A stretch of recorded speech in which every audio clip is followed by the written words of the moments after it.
This piece of paper in my hand is an e-way bill, a permit required for the transport of goods from point A to point B within a state or from one state to another. Now, the purpose of this document is to ensure that goods being moved are properly invoiced in compliance with the GST laws. But the government's recent changes to the e-way bill rules have thrown transporters for a loop. The new rules, which came into effect on the 1st of Jan, say that once an e-way bill has been issued, the transporter must cover 200 kilometers within 24 hours. That's double the 100-kilometer minimum distance prescribed earlier. Transporters see this as effectively cutting the validity of an e-way bill in half.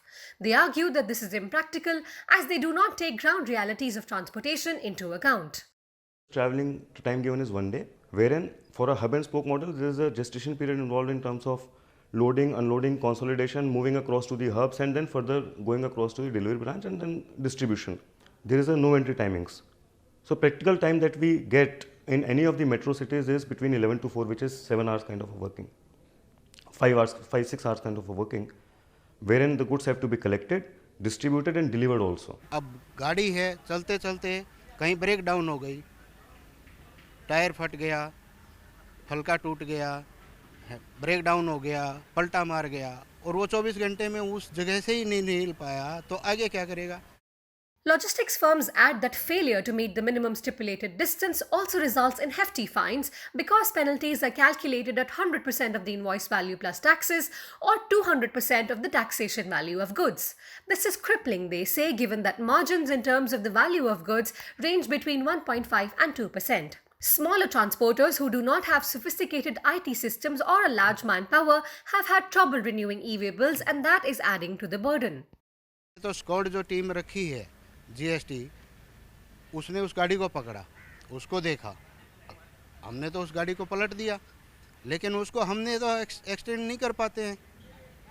अब कर नहीं पाएंगे तो वो क्या करेगा? Penalty उसके ऊपर लगाने की कोशिश करता है। लेकिन सबसे बड़ी दिक्कत तो ये है कि ट्रांसशिपमेंट जहाँ क्रॉस होता है सेंड्री परचूटन माल के अंदर, उसके अंदर तो ये दिक्कत आती ही आती है। In addition, transporters say GST officials often treat even clerical errors on the bills as instances of tax evasion. The error should not be equated with evasions. Also, the tax laws should not dictate business operation. Government principally agreed to our stand and showed us to work with us for simplification of GST laws. The goods transport sector has just started getting back on its feet after a prolonged lull in economic activity, and it is already dealing with operational problems like record high fuel prices. In such a situation, players say complicated tax laws which make compliance expensive only add to the problem. In New Delhi, Alisha Sachdev.